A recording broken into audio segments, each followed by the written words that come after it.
वैसे पूरी दुनिया में वैक्सीन पासपोर्ट की बात हो रही, खासतौर पर अमीर देश जिन्होंने अपनी बड़ी आबादी को टीका लगा दिया है, वो अब अपने देशों में एंट्री के लिए वैक्सीनेशन को मुख्य आधार बनाने में लगे हुए हैं। यूरोपियन यूनियन जैसी संस्थाएं जो यूरोप के 27 देशों का एक ब्लॉक है और इन देशों के लिए एक साथ फैसला लेता है, उसने यूरोप में आने जाने के लिए ग्रीन पास का सिस्टम बनाया है जो लागू भी हो गया है।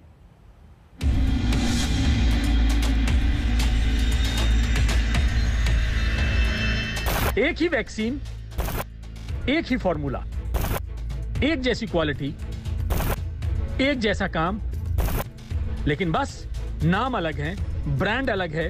तो क्या इंडिया वालों को आने जाने से रोका जाएगा?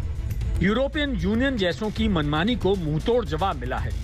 27 देशों के यूरोपियन यूनियन ने ग्रीन पास के लिए कोविशील्ड को नहीं माना, कोवैक्सीन को नहीं माना, तो भारत ने भी सीधी चेतावनी दे दी कि अगर भारत के टीकों को मान्यता नहीं मिलेगी तो वो भी यूरोप से भारत आने जाने वालों पर सख्ती करेगा, 14 दिन का क्वारंटाइन जरूरी कर देगा।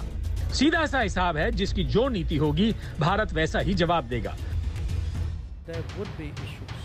यूरोपियन यूनियन पर भारत ने जैसे ही सख्ती दिखाई तो यूरोप के अलग अलग देश लाइन पर आ गए।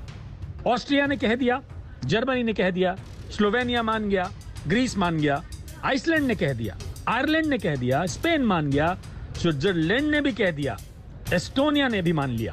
यहां अब ट्रैवल के लिए कोविशील्ड का टीका लगवाना रुकावट नहीं बनेगा। यूरोप के 9 देशों ने अपने अपने यहां ट्रैवल के लिए कोविशील्ड को क्लियर कर दिया। एस्टोनिया ने तो ये कह दिया कि वो उन सभी भारतीयों को अपने यहां आने जाने की पूरी इजाजत देगा जिन्होंने भारत सरकार की अप्रूव की गई कोई भी वैक्सीन लगवाई हो।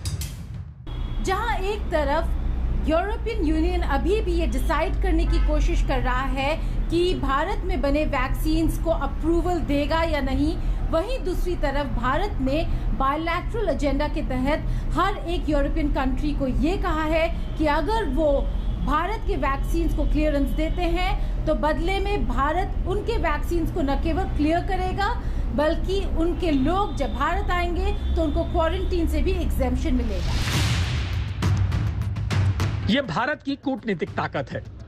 आगे यूरोप के बाकी देश भी मानेंगे, क्योंकि भारत ने सीधे कह दिया कि यूरोप के देश अपने अपने हिसाब से तय करें। उन भारतीयों को इजाजत दें जो यूरोप आना चाहते हैं और जिन्होंने कोविशील्ड या कोवैक्सीन का टीका लगवाया है, लेकिन जिस पर ईयू के ग्रीन पास के नियमों ने अड़ंगा लगाया है। महामारी के बीच यूरोप में बेरोक-टोक आने जाने के लिए यूरोपियन यूनियन ने डिजिटल कोविड सर्टिफिकेट जारी करने का सिस्टम बनाया है। इस सर्टिफिकेट को ही ग्रीन पास कहते हैं। इस ग्रीन पास में हर यात्री की कोविड से जुड़ी हर तरह की जानकारी होती है कि उसे कौन सी वैक्सीन लगी है, कब वैक्सीन लगी है, कोविड नेगेटिव रिपोर्ट कब की है, कब वो रिकवर हुआ है। ये ग्रीन पास एक तरह का वैक्सीन पासपोर्ट है। जिनके पास ग्रीन पास होगा वो यूरोप में बेरोक-टोक ट्रैवल कर सकेंगे। जिनके पास ग्रीन पास नहीं होगा उन्हें यूरोप के ट्रैवल में बहुत परेशानी होगी। जैसे अगर कोई भारतीय फ्रांस गया तो उसे फ्लाइट पकड़ने से पहले नेगेटिव RT-PCR टेस्ट रिपोर्ट दिखानी होगी। फ्रांस पहुंचते ही फिर टेस्ट करवाना होगा, फिर वहां 7 दिन तक क्वारंटीन होना पड़ेगा और जिन्होंने वैक्सीन नहीं लगवाई है उन्हें 10 दिन तक सख्त क्वारंटीन में रहना होगा। हर देश के हिसाब से क्वारंटीन के नियम और ट्रैवल में प्रतिबंध होते हैं। ग्रीन पास सिस्टम यूरोप में इसीलिए बनाया गया कि ट्रैवल की इन दिक्कतों को दूर किया जाए, लेकिन इस सिस्टम में भारतीयों से भेदभाव है। क्योंकि ग्रीन पास सिस्टम के लिए यूरोपियन मेडिसिन एजेंसी ने 4 वैक्सीन को अप्रूव किया। उसमें ऑक्सफोर्ड एस्ट्राजेनेका की वैक्सेवरिया, फाइजर बायोएनटेक की कॉमिर्नेटी, मॉडर्ना की स्पाइकवैक्स और जॉनसन एंड जॉनसन की जेनसन का नाम शामिल है। इस लिस्ट में उन 3 वैक्सीन का नाम नहीं है जो भारत में इस्तेमाल की जा रही हैं, फिर चाहे वो कोविशील्ड हो, कोवैक्सीन हो या स्पुतनिक वी हो। इसी का भारत ने विरोध किया कि इस तरह का भेदभाव क्यों, क्योंकि जिन्होंने कोविशील्ड या कोवैक्सीन लगवाई है वो तो ग्रीन पास सिस्टम के तहत यूरोप में ट्रैवल ही नहीं कर पाएंगे।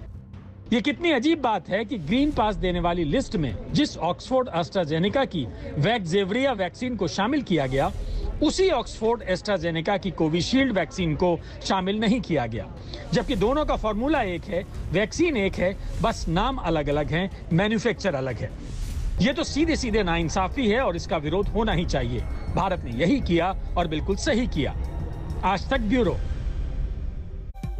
रुकना होगा यहाँ एक छोटे से ब्रेक के लिए। फौरन होंगे हाजिर कुछ और खबरों के साथ। देखते रहिए आज तक।